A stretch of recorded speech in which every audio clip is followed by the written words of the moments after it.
Hey, everyone, welcome. We're a little nervous, so you have to give us some grace here. But we are both really excited to start our first episode of the Young Conductors Podcast. So really quickly, I want to introduce my amazing friend and colleague, Shaun, to give a brief bio about himself. Let us know who you are. Hey everyone, my name is Shaun. Currently, I'm in my last year of my master's degree at West Virginia University, studying orchestral conducting. I also serve as the assistant conductor of the Morgantown Community Orchestra here. Um, I guess just a little brief history of my background. In fourth grade, I started playing the violin. Um, and then the fifth grade band started on trombone. And then all through middle school, I played trombone and violin. And then actually in eighth grade, I switched from trombone to tuba. And then all through high school, I did violin and tuba. And then in my undergrad, I majored in music education and I did a double primary in tuba and violin. And I actually would not recommend that you do that because it's very stressful. I don't blame you. Do you think was it so? Why did you decide to major in both of those? I think it was just like I was so used to playing both of them all the time. I always auditioned for like all state on both instruments, and I always did pick band though, which is interesting because now I'm doing the orchestral route. So it's weird. I was growing up in band, but I'm now wanting to do orchestra, so it's kind of weird. Um, but yeah, it just felt like part of me to do both of them. Right, I've known you for like 6 years, and I still think it's so interesting that the tuba and the violin are like complete opposites, Oh and yeah, yet you play both of them. But now you're an orchestral conductor, so obviously one side was a favorite, I guess. right. I guess so. Yeah. Well, thanks, Shaun. Just to give a brief background about me, my name is Kole. I'm from Parkersburg, West Virginia. I grew up singing in choir forever. Started in elementary school, went all up to high school. And then I went to WVU where I met this awesome guy, Shaun, who was a completely random roommate, which was honestly best case scenario. Oh yeah, for I was sure. music ed, but then I ended up switching to performance, which by the way was just one of the best decisions I've ever made, especially being a choral conductor who I am today. I learned so much. But now I am a graduate student in choral conducting and music education at Radford University. So it's been an interesting journey. And I know that Shaun and I are really excited to let people into our conversations. I mean, we were talking about this episode last night, and we spent like 40 minutes talking about it. So like we're gonna try to like trim this down today, right, Shaun? We To also like these are conversations that we would have anyways. We always talk about this stuff. right? These are for other people. The two people who are going to Right. be interested in listening to this can hear us share our inner thoughts. So, Right. um, yeah, let's get started talking about our missions and goals for this episode. So this was a brainchild of mine, and I thought, who better to do this than this awesome friend that I have, who's a really talented teacher, conductor, musician, and so I was thinking about Shaun and I as freshmen, and we would be in our dorm room, and we would totally nerd out and conduct for each other and talk about. Well, at the time, he was a band geek all the way, all the way. We would talk about like different literature and make each other watch different videos and conduct for each other and yada yada yada yada. Like we had really big dreams and ambitions, and so what better way to share all the things that we learned with people who have similar dreams and similar passions. And we kind of had to carve our own path and make a lot of opportunities for ourselves, right? Like Yes, we just were absolutely. ambitious. We were Comes with so the job. ambitious. Yeah, so ambitious. And it really, but for both of us, it started in high school. So yeah, we really want to provide aspiring conducting teachers with tips, resources, advice on choosing this path, and try to make it easier for you based off of the things that we've learned and experienced. So yeah. Sorry, I kind of a little derailment here. Um, I know that you kind of taught me the term conductor teacher. I really like that term. I'm wondering if you could kind of explain the meaning behind that. Yeah, sure. And so I think you and I've had this conversation many times. Is that I've been in an ensemble with someone who is a really great teacher, but a really bad conductor. And I've been in the ensemble of someone who is a really good conductor, but a really bad teacher. And so Right. the term I kind of stole from my teacher, who actually stole it from her teacher. Hey Melvin, and Sorry, my pet keeps doing it. no, I love it. He's an honorary He conductor. wants to conduct. Right. Um, Love it. So conductor teacher is really just a term saying about how the two relationships really go hand in hand. You know, being a conductor really means being a really good educator, and being an educator is being a really good conductor and know how to rehearse the ensemble and give suggestions. So thanks for asking that. Maybe Yeah, we'll have a for guest to sure. talk about that some more. Yeah, So, that'd be cool. um, but yeah. Yeah, and then we also just want to say, obviously we are still very young conductors. That's why the name is Young Conductors. Um, so what we say obviously is not set in stone. Um, Cole and I have very unique paths. Like I wouldn't say that really anything we do is like the same. So it's nice that we kind of have both of these tracks. Um, and that'll be the same for you all. Like you'll have your own individual track. So, I mean, take what we say, but don't think that it's set in stone and it's absolutely what you have to do. Right. I mean, I see these people, and we talk about this all the time. There are some people, like on TikTok specifically, who are sharing their journey to be an amazing conductor, but they have no experience, no background in it at all. And so we really wanted to create this space where we can share everything that we've learned. But I do appreciate Shaun for saying that we are not the end all be all on this. Like we are still learning, and we still are humans, and we'll make mistakes and learn and grow from that. And so yeah. But for this episode, we're going to get into the nitty gritty here in a minute. But I do want to say that our goals for this podcast right now, our short term goals, is that we're going to provide 8 episodes. And we have tons of ideas about what to talk about in those episodes. Everything from creating opportunities, which is something that we've already talked about a little bit. Score study approaches. Shaun and I's approaches are so different, so different. And neither one is better than the other. But I think they both help us in our interdisciplinary paths or whatever. How to choose and find literature or something that a lot of people have their own methods with. How to record conducting videos. We've done a Oh, the ton of worst. those, and some of them have been really bad. So learn from Right. us. Don't do what we did. Um, and also we want to welcome some guests to talk about different conducting philosophies and ideas. Maybe our teachers too, the people who we are learning from, can come on and share some things. So that being said, where do you start, Shaun? Where do we start? Right. Where do we start? So I think I think that um, we can really center in on high school age students, whether that's freshman through senior. I think any of those ages are fine. Um, what is really important at that age is to become pretty competent on your instrument.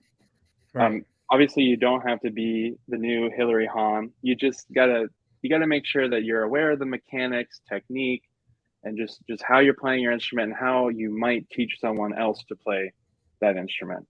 Um, and a good way to do that is to get some private lessons, even if it's just with your band director or orchestra director.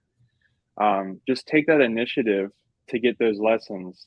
And then that kind of goes into my next point if you take that initiative with your teacher, then your teacher might be able to give you some more opportunities in terms of conducting or even teaching.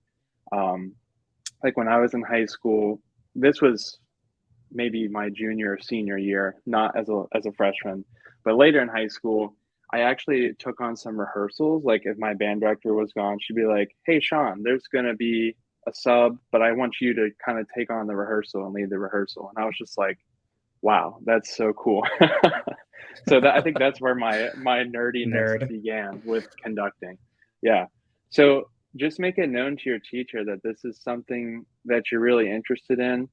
Because really, when you're in high school, your teacher is probably going to be your biggest advocate. And like I said, whether that's your ensemble director or your private teacher. Right. No, I definitely agree. I'm still so thankful for all the opportunities that my high school ensemble director, the choir director, did for me. Like she is still such a huge part and a huge reason of why I'm here. And a lot of the stuff that we learn, even till like where I am today, I think about the fundamental of being a musician I learned in her choir. So I still Yeah. totally appreciate that. But Yeah. yeah, I mean, if you're a high school student and this is a path that you want to do, like you also really have to start thinking about what are you going to do after high school? You know, like Right. are you going to major in music or not? I mean, I hopefully the answer would be yes if you want to be a conductor teacher for sure, majoring in music, but what are you going to major in? And what is the best case scenario for what kind of institution or program are you going to go to? You know, these are all really important questions. And I think, you know, feeding off of what Shaun was saying, having a good relationship with your teacher, they're going to know you pretty well to give you recommendations about where to look. Like if there's a school in your state or near your home that is like really awesome and they know the kind of students that that program produces, they may, you know, already start getting you connections there. Maybe that's Right. you did the honor band at some random university and that's a program that you could look towards. But That's the other thing. yeah. Always do like those type of honor bands or all state or honor orchestras if you have those as well. That's pretty important as a high school student too. Sorry to Yeah. interrupt. No, no, yeah. And I think it's also really interesting because Shaun and I are so similar yet we're so different. So like I said earlier, I graduated with a voice performance degree. I did have coursework in music education. I took a lot of classes during undergrad, but the voice performance degree at that institution was the best case scenario to prepare me to teach singing, ensemble and solo singing, and which is a big part of um, being a choral conductor teacher. You know, I was able, I had more access to classes that I wouldn't have had, is what I'm trying to say, as a music ed major. Right. Like at our institution for undergrad, diction was not required for music education majors, right? So like, oh, like that is crazy in itself. But when I switched to performance, I was able to take 2 semesters of diction, and then I was able to take 2 semesters of voice pedagogy and like learning how to teach the voice. And so I felt very prepared. And I also was able to have flexibility in like taking independent studies and things, and that's what we'll kind of dive into when we get to the college student portion. But Shaun, do you maybe want to talk about your ed degree? Yeah, sure. So, yeah, like I said, I did music education in my undergrad, and I stayed. I did my undergrad at West Virginia University, and I stayed here because I developed a really great relationship with the orchestra director here, and it just felt right to just stay here for my master's. But I'll get into that, you know, another time, probably another episode. um, but yeah, so came in as music ed, and so as a music ed student, now this is not the same everywhere. I mean, each program has their own things. But for us, our music ed program is it's pretty rigorous in terms of the amount of education courses that you have to take, um, especially the pedagogy classes. Obviously, you have to take those everywhere. Um, but with all of that, you also have to take lessons on your major your primary instrument, and you have to do major ensembles. So finding the time to really practice your instrument is super hard, especially if you did a double primary like I did. Again, don't do it. Um, there's just not enough time to practice all of that stuff. Now, as you progress through the degree, it's not as hard to find some time. Like when you're first entering, you're gonna have your 8 a.m. theory. Like no matter what you major in, you're gonna have that. You're gonna have your music history class. Like you have to take those things. Um, but with music ed, you have all the pedagogy classes that you have to take, and then just general education classes as well. So Um, Shaun, what are pedagogy classes? So the pedagogy classes are where you learn to teach the other instruments that are not your major instrument. So like we have brass pedagogy, woodwind pedagogy, string pedagogy, and percussion pedagogy. And with each of those pedagogies, I don't know if that's the plural for I that, don't know. but there's like little modules. So like with woodwind ped, we did a recorder module. With brass ped, we did a guitar module, and then with percussion ped, we did um, a world music module. So that was kind of cool to get all of those things. And obviously, a semester is just not enough time to learn all of that Right. stuff. Um, with our degree, we had to do proficiencies. So not only were we learning how to teach the instrument, we also had to learn to play the instrument, and that was quite stressful sometimes because the requirements would be a Sometimes. little much. Yeah, all the time, really. But you know, learning how to play it is in a way helpful to learning how to teach it. Um, so it's pretty important that they do that as well. So for Um, you choir nerds that are listening to this right now, I just want to say, just to clarify what Shaun is oh, talking there about. is a voice ped. I'm sorry, I forgot to mention Well, no, voice yeah, ped. yeah, yeah, yeah. But when you take a brass pedagogy class, for example, or any of the other ones that you take, at this undergraduate program that Shaun and I went to, for example, you have like three instruments that you have to learn to play in that semester. And at the end of each instrument, you have to take like a proficiency exam. And so that may scare some people because it scared me, and I struggled with those, honestly, as Shaun knows. But one thing that I think is important to highlight is that that's not every education program out there. So the one that Shaun has, and Shaun can correct me if I'm wrong, but it's Shaun is licensed to teach K through 12 general music, instrumental music, and vocal choral music. Hmm. So that means he had a hodgepodge of classes that he had to take. Right. But Shaun, did you take a wind literature class? No. Right. Did Well, you? I mean, How many? we How had many? a we had an instrumental methods course which kind of touched on that a little bit. Right. Like we found out where to find some repertoire for wind band.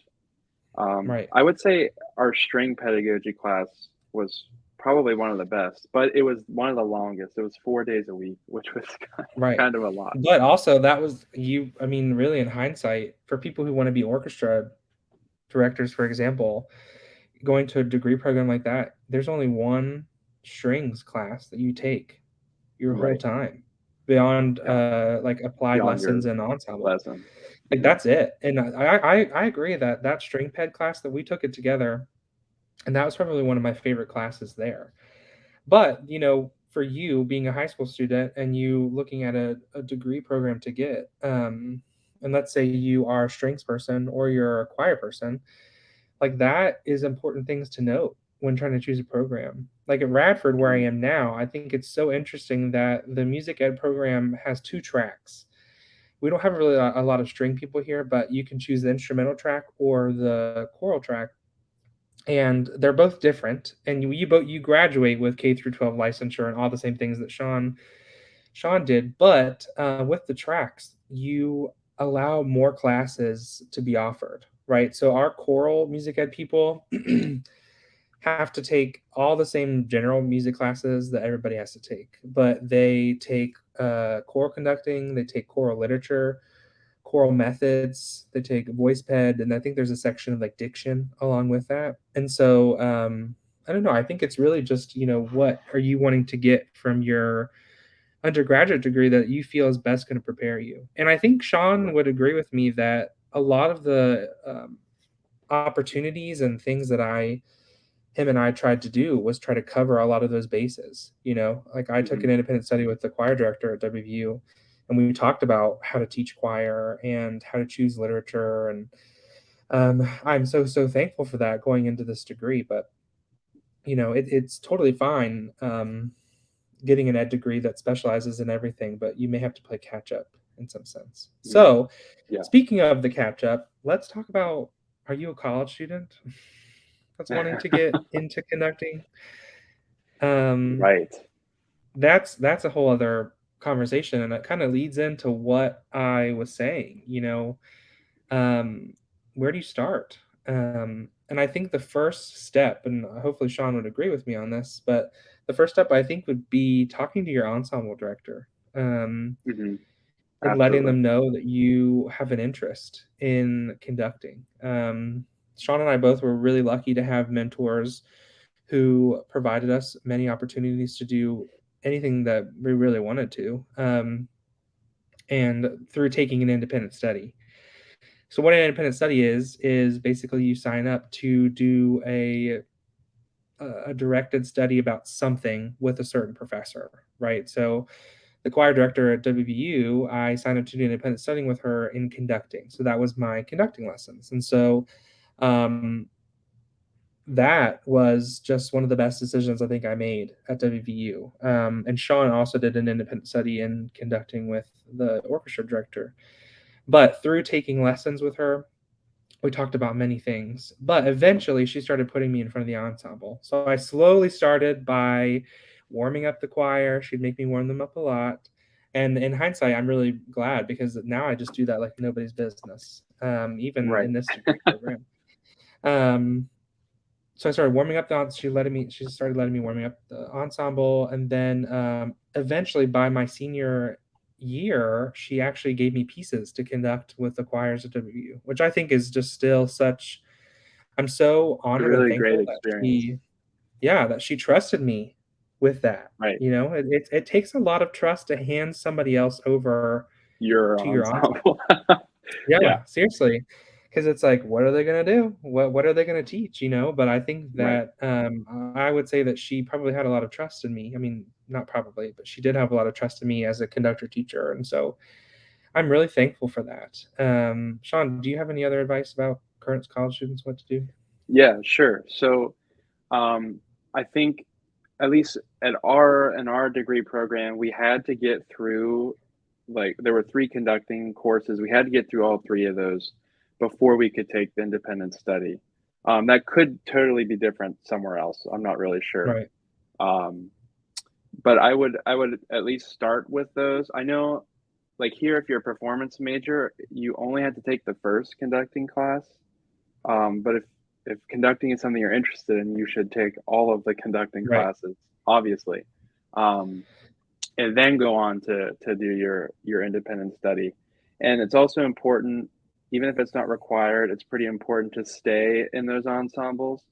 Like, if I were to take independent study with our orchestra director and not be in our orchestra, he'd probably be like, "Why? Why would you not be in orchestra?" no, Because that's right, where you learn a lot, is like in rehearsals, observing you're right.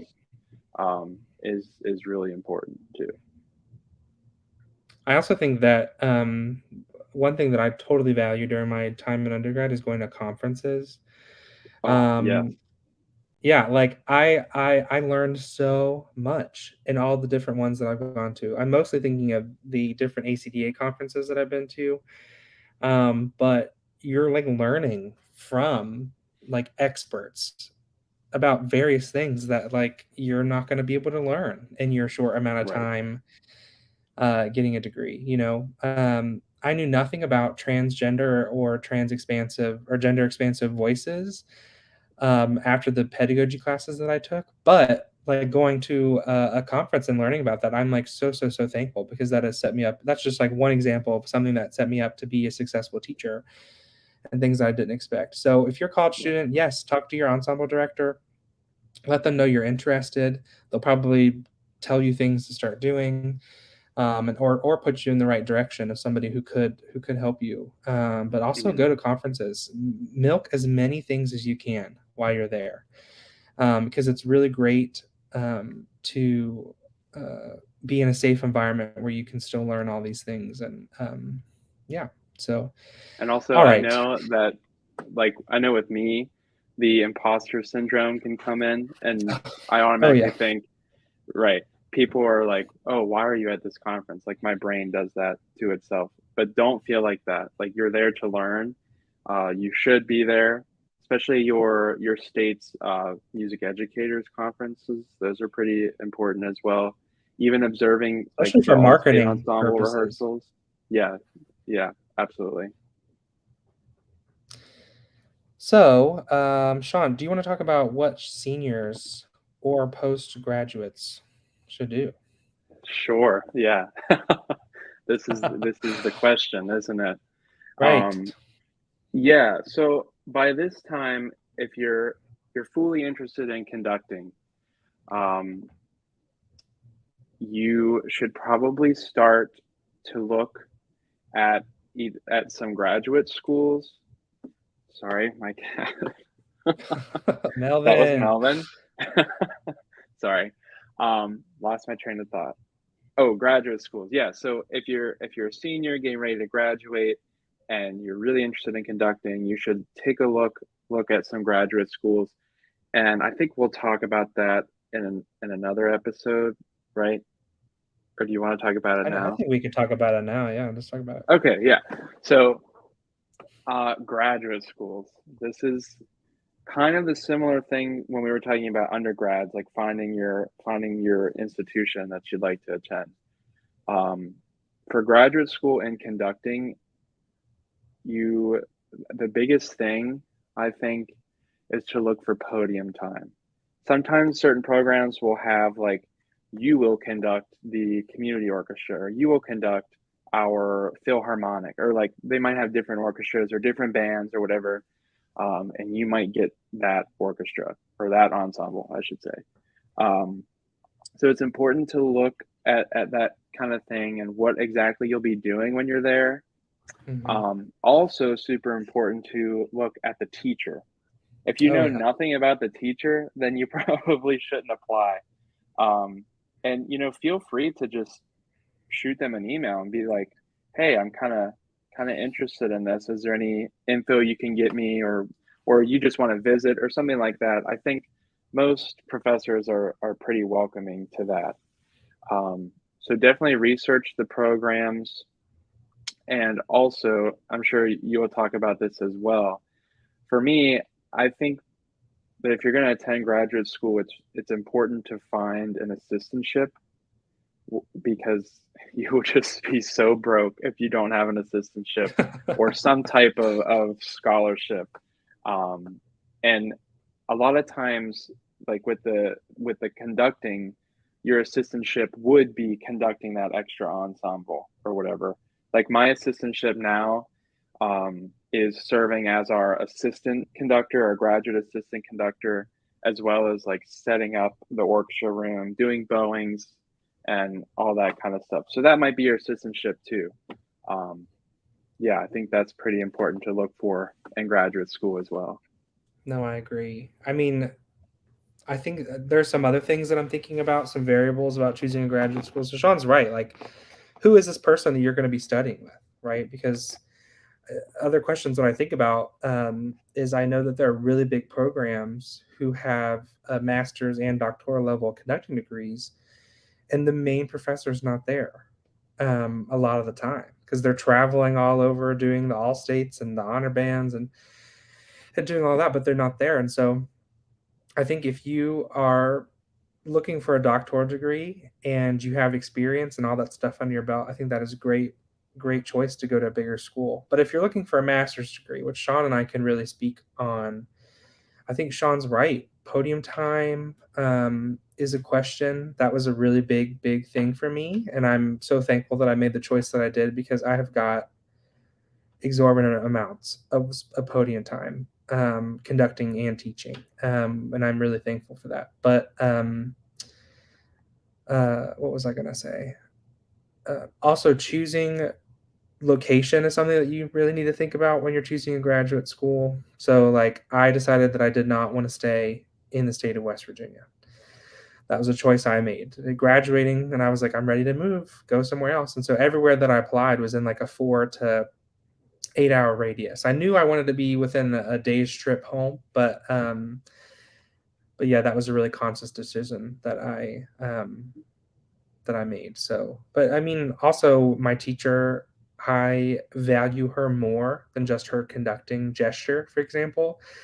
Like when I say the word conductor teacher, she is just like everything about that word. I mean, I think that Shaun and I talked about bringing her on to talk about one of her conducting philosophies, which was really decentering herself as the conductor. She also has a lot of interest and research in social justice music and programming choir concerts through a social justice lens, which is something that was interesting me. So I think Shaun's right. Really read up on your potential teacher, and don't be afraid to contact them. Like Shaun said, I mean, I emailed everybody that I was interested in, and I said, "Can we meet for a 15-minute phone conversation?" And I asked all of them the questions that I needed to know. Some of them after that phone call said, "Nope, not interested." And some of them were Right. like, "Wow, I didn't know this. This is something that I'm really interested in." And so, yeah, and Shaun's right about the assistantship too. Just to piggyback off of that, again, is that my graduate teaching assistantship is I'm the my official title is graduate teaching assistant of choral studies. I know it's fancy. In But cursive. that kind of I what it means is that I am a TA for everything that my teacher does. So she is the director of choirs and choral music education. So every semester there's a different choral music ed class, and I TA that one, and as well as help and perform in all the choirs. So that's I'm getting a lot of great experience, and so I'm really thankful for that because I mean I don't think I would have taken an assistantship if I was just like in charge of like the choir library or something. I know that there's a lot of big schools that is their assistantship. They are in charge of the music library, and that's all That's that they do. some of the stuff I have to do as well. Right. And I think it's interesting because as conductors, and Shaun and I have talked about this before, our instrument is the ensemble. So that means that we practice in isolation all the time, but we really can't put what we're learning or trying to do into effect until we are in front of an ensemble. And so I think really paying attention to what you'll be doing at your graduate degree is really important. How much time are you going to get in front of them? And it's interesting because I don't know if this is the same for instrumental conducting degrees, but I know that there are a lot of programs out there that have they say, oh yeah, you have a bunch of podium time with our repertory singers or our graduate level singers.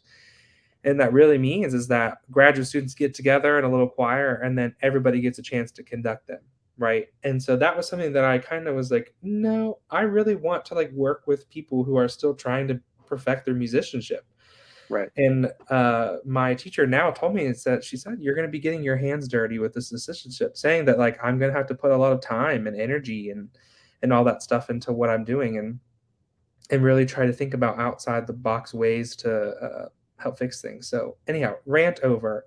There are just so many things to think about for grad Yeah, school, for sure. and Shaun talked about a lot of them. So yeah, And then next time we talk about this, in regards to podium time, we'll talk about kind of making your own opportunities for your own podium oh time. yeah, oh yeah. I mean that's something that college students really should start doing as soon as possible, because I still see I think graduate conductors that I see everywhere, whether it's videos online or whatever, that are still very uncomfortable in front of an Hmm. ensemble. I mean, I'm getting to the point where I'm Takes like, lots let's. of experience. Oh yeah, like and time too, right? Like Hmm. it's nerve wracking being the leader per se, and Right. you really are having to be on the whole time, Hmm. and it's I so I get so upset when I see people who are sharing conducting advice and all these things to and all their only experience is conducting a recording of the Berlin whatever on Spotify. What is it? Symphony Philharmonic. What is it? Berlin Phil. Yeah, Berlin Phil. Philharmonic. They're conducting to a recording of the Berlin Phil on Spotify, and they look pretty in their mirror, and they're like, "Oh, I'm a conductor." That is not the extent of what a conductor is, right? Right. So So much I more. just think there's so much more. And in thinking about the term conductor teacher, I think really wraps it up. It's Hmm. like conductors, yes, we study gesture, but we study literature, we study score analysis, we study rehearsal techniques, pedagogy of the instruments that we're teaching. Like there's so many things that go along with being a conductor teacher that really your undergraduate degree will prepare you a little bit if you decide to go into the different paths that we talked about, but really that's what you um, need to think about for a graduate degree. So, Right. And don't be yeah, afraid I to don't take know. initiative. Oh Like, yeah, ask oh yeah, questions, always ask questions. Because, believe it or yes. not, teachers actually like when you ask questions. Really? Well, certain questions, I think I'll say. So, Right, right, yeah, absolutely. but yes, conductors love to talk about themselves. So don't shy away from asking your Right, ensemble directors about that. So, but yeah, Shaun and I are going to move into our final stage of the discussion today, and we wanted to end with giving y'all some conductors to watch. Um, and I think we're going to try to do this every episode just to get people watching because it's good to get different perspectives and look at different types of conductors and different gestures. Everybody's different and unique in their own way. So Shaun, who do you recommend for our instrumental people to watch? right. So this is he's a professional orchestra conductor. He's been around for quite some time. His name is John Elliott Gardner, Mm-hmm. and I think like he's absolutely amazing. There, in particular, there's a series of videos that he has on YouTube covering all of Beethoven's symphonies, and it's just him talking about the symphony and what's going through his mind when he's conducting this or when he's rehearsing. So just like watching, I don't know, one of the videos is probably like 10 minutes long. Just watching that video, you learn so much, like about the Mm-hmm. piece, about a little bit of rehearsal, and what he's doing on the podium. So we'll share that link um, somehow with for We'll those figure it out. videos. We'll get it to you. Yeah, we'll get it. And then my suggestion is this fantastic, fantastic conductor. I've talked about her a lot to Shaun. Her name is Dr. Sandra Snow. She's at Michigan State University. She's actually the teacher of my teacher, and You're conducting she's grandma. yes, my conducting grandma. Thank you. She is amazing. She is so amazing. Her gesture is beautiful. Her philosophies around teaching. I think she might have been the one that came up with the term conductor teacher because I'm also going to share a link. She has a video that she put out years ago talking about the role of the conductor teacher, the choral conductor teacher, and goes into so many different things about how to do warm ups, how to score study. Um, and it's in this free little video online that I can share. But we definitely think that you should look into these two people and let us know what you think, if anything. Hopefully, these are two new Two people that very you've never different heard of. conductors. So different. But I mean, even like Shaun and I shirts are similar, right? But they're so different. Our career paths are similar, yet and this was not planned, by the way. Our career Right. path is similar but so different, and I think that's why I'm so excited to team up with this awesome guy to talk about these things with y'all. So, How sweet. um, thanks for watching. I really appreciate it. If you got all the way through this, we are so thankful. Even if one person Yes, thank watches you and it's so our much. moms, then Right. we are totally honored, totally honored. Yeah. But we yeah, want to say thanks Also, and feel goodbye. free to like, you know, follow us on Instagram or Oh Facebook. yeah, I use Facebook much more than I use Instagram.